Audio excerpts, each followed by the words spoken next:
2026년 1월 20일 화요일입니다. 오늘 시장 이 표면만 보면요. 13거래일 동안 정말 무섭게 달리던 코스피는 일단 멈췄고 부동산 시장은 뭐 여전히 조용하다. 딱 이 정도일 겁니다. 네, 그렇죠. 그런데 그 표면 아래를 이렇게 한 커플만 딱 들춰보면 정말 이상한 일들이 벌어지고 있어요. 이상한 일이요? 네, 대장주들은 다 파란불인데 어떤 주식들은 막 불기둥을 뿜어내고 있고 또 어떤 동네 아파트는 꽁꽁 얼어붙었는데 바로 옆 동네는 신고가를 찍고 있단 말이죠. 아, 그 분열되는 느낌 말씀이시군요. 맞습니다. 오늘 저희가 받은 자료들이 바로 이 기묘한 분열에 대한 이야기입니다. 이게 과연 단순한 숨고르기일까요? 아니면 시장의 성격 자체가 아예 바뀌고 있다는 신호일까요?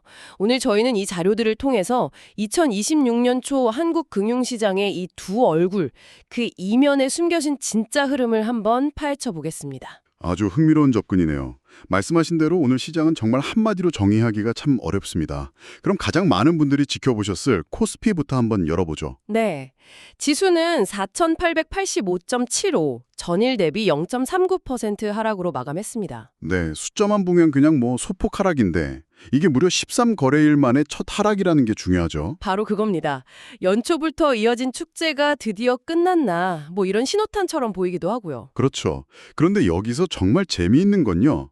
오늘 하루 전체가 다 나빴던 건 아니라는 점이에요. 아, 그런가요? 자료를 보면 장 초반에는 그 축제 분위기가 그대로 이어졌습니다. 장중한 때 4,935포인트를 넘기면서 또다시 사상 최고치를 경신했거든요. 와, 장중에는 신고가를 찍었다고요? 네, 그야말로 환호성이 터져나온 순간이었죠. 아니, 그럼 그 정점에서 대체 무슨 일이 있었길래 이렇게 마이너스로 돌아선 건가요? 갑자기 뭐 악재라도 터졌습니까? 악재라기보다는 너무 뜨거웠던 파티에 대한 계산서가 날아왔다. 이렇게 보는 게 맞을 것 같아요. 계산서요? 네, 그 최고점을 딱 찍자마자 정말 약속이라도 한 듯이 차익 실현 매물이 폭포수처럼 쏟아졌습니다. 특히 기관 투자자들이 앞장서서 팔았어요. 아, 기관들이? 네. 근데 이게 단순히 이제 고점이니까 팔자는 그런 심리 이상의 의미가 있을 수 있습니다. 심리 이상의 의미요? 어떤? 많은 기관, 특히 펀드들은요, 내부적으로 특정 수익률을 달성하면 기계적으로 비중을 줄여야 하는 리밸런싱 규정이 있어요. 아, 네네. 13일 동안의 급등은 그 규정을 건드렸을 가능성이 아주 높죠. 즉, 일부 매도는 시장에 대한 비관적인 전망 때문이 아니라 정해진 원칙에 따른 기계적인 매도 압력이었을 수 있다는 겁니다. 와, 그건 정말 흥미로운 관점이네요. 그냥 공포에 질려서 파는 패닉셀링이 아니라 일종의 규율 있는 후퇴였을 수 있다. 그렇죠. 뜨거운 열기 속에서 이성적인 시스템이 작동한 셈이죠. 그런데 여기서 진짜 미스테리가 시작됩니다. 그렇게 모두가 아는 대장주, 삼성전자나 SK하이닉스 같은 반도체 주식들이 2% 넘게 빠졌고 현대차, 기아차도 힘을 못 썼잖아요. 네, 시장 주도주들이 다 쉬어갔죠. 시장의 엔진이 식어가는 분위기였는데 완전히 다른 세상이 펼쳐진 곳이 있었어요. 바로 코스닥입니다. 바로 그 지점입니다. 코스피가 그 난리를 겪는 동안 코스닥은 오히려 꿋꿋하게 올라서 976.37로 마감했죠. 맞아요. 자료를 보니까 이게 4년 만에 970선을 돌파한 상당히 의미 있는 기록이더라고요. 그러니까요. 이게 좀 이상하지 않나요?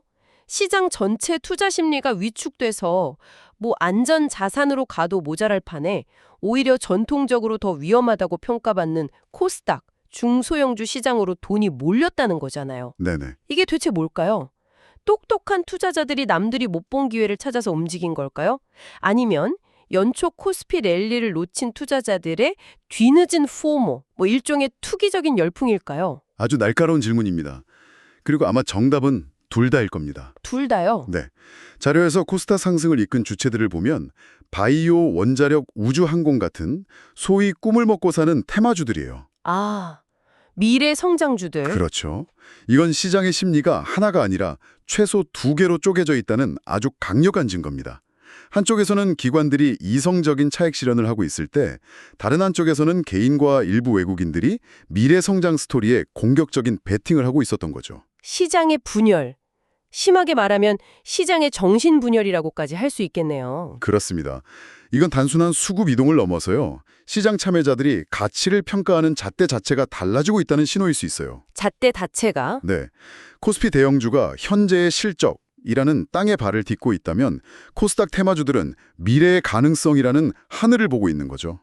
오늘 시장은 이 땅과 하늘이 공존하면서 서로 다른 방향으로 움직인 아주 기묘한 날이었습니다. 와... 정리하자면 주식시장은 선택적 과열과 선택적 냉각이 동시에 일어난 겁니다. 선택적 과열과 냉각. 이 선택이라는 키워드가 오늘 분석의 핵심이 될 것 같네요. 이렇게 특정 섹터에만 자금이 극단적으로 쏠리는 현상. 이게 비단 주식시장만의 이야기는 아닐 것 같다는 생각이 드는데요. 그렇죠. 우리 삶에서 가장 중요한 자산인 부동산 시장은 어떻습니까? 혹시 부동산 시장에서도 이런 극단적인 선택과 집중 현상이 나타나고 있나요? 정확히 그 단어가 오늘 부동산 재료의 모든 것을 설명합니다. 바로 양극화. 양극화요. 그런데 이제 이 단어는 너무 흔하게 쓰여서 그 심각성이 잘 와닿지 않을 정도죠. 하지만 자료를 깊이 뜯어보면 지금의 양극화는 과거와는 차원이 다른 양상을 보이고 있어요. 차원이 다르다는 건 무슨 의미죠? 예전에도 강남은 비쌌고 다른 지역은 상대적으로 저렴했잖아요. 맞습니다. 하지만 과거의 양극화가 주로 가격 상승률의 차이였다면 네. 지금은 거래 가능성 자체 차이로 나타나고 있습니다. 거래 가능성이요? 네. 자료에 따르면 강남, 용산 같은 핵심 지역은 여전히 꾸준한 매수 문의와 함께 신고가 거래가 나오고 있어요. 문제는 그 외의 지역입니다. 가격이 조금 내리는 수준이 아니라 아예 거래 자체가 실종되고 있다는 거죠. 아, 거래 절벽? 그렇습니다. 즉, 비싸게 팔리느냐 싸게 팔리느냐의 문제가 아니라 팔리느냐 아예 안 팔리느냐의 문제로 바뀌고 있다는 겁니다. 시장이 아니라 섬이 되어가고 있는 거죠. 팔 수 있는 부동산과 팔 수 없는 부동산으로 나뉜다. 이건 정말 심각한 이야기인데요. 그렇죠. 근데 여기서도 상식적으로 이해가 안 되는 부분이 있어요. 정부가 그토록 규제하는 곳들이 바로 그 강남, 용산 같은 지역이잖아요. 조정 대상 지역, 대출 규제, 온갖 족쇄를 채워놨는데 왜 그곳만 살아남고 오히려 다른 곳들이 죽어가고 있는 거죠? 이 역설은 어떻게 설명해야 할까요? 바로 그 역설 속에 현재 시장의 심리가 그대로 담겨 있습니다. 아, 정부가 강력한 규제가 의도하는 정반대로 시장에 아주 강력한 신호를 줬기 때문이에요. 신호요? 어떤 신호죠? 이곳은 정부가 공식적으로 인증하는 투기 수요가 몰릴 만큼 가치가 높은 지역입니다. 라는 시그널로 해석된 거죠. 와, 규제 역설이군요. 위험 지역이라고 팻말을 붙여놨더니 오히려 그게 보물섬 지도가 되어버린 셈이네요. 바로 그겁니다. 여기에 다주택자에 대한 압박이 강해지면서 똘똘한 한 채에 대한 선호 현상이 극단적으로 치달았죠. 아, 똘똘한 한 채. 네.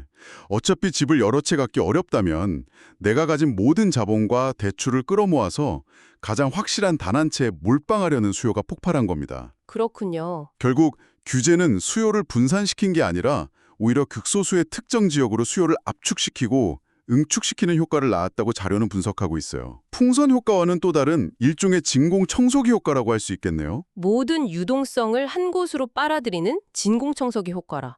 표현이 정말 와닿네요. 결국 주식시장의 선택적 과열과 부동산 시장의 선택적 생존은 본질적으로 같은 현상이라고 볼 수 있겠군요. 맞습니다.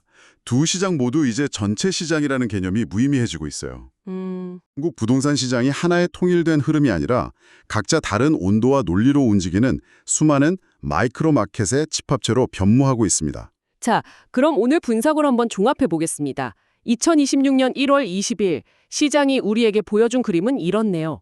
주식시장에서는 13일간의 뜨거운 파티가 끝나고 대형주들이 숨고르기에 들어갔지만 네, 일단 멈췄죠? 그 뒤편에서는 미래 테마주에 대한 투기적 열기가 피어올랐고요.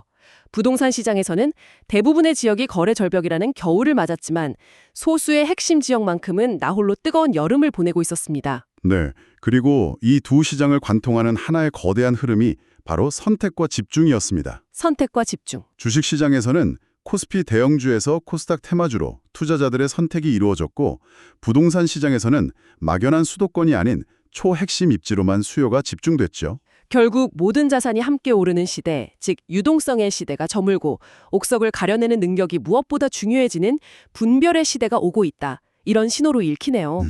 정확한 통찰이십니다. 이제는 숲 전체가 푸르러지기를 기다리는 전략은 유효하지 않을 수 있어요.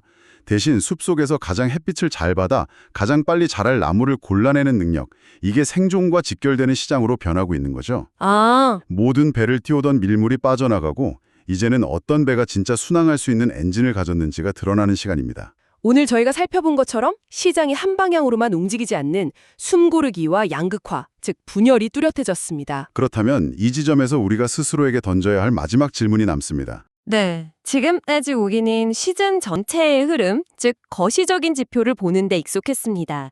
하지만 오늘 자료들이 보여주는 것처럼 시장이 수많은 마이크로 마켓으로 쪼개지고 있다면 앞으로 여러분의 자산 전략에서 전체의 흐름을 읽는 것과 내가 가진 혹은 가지려는 개별 자산의 고유한 가치를 파고드는 것 중 어느 쪽에 더 무게중심을 옮겨야 할까요?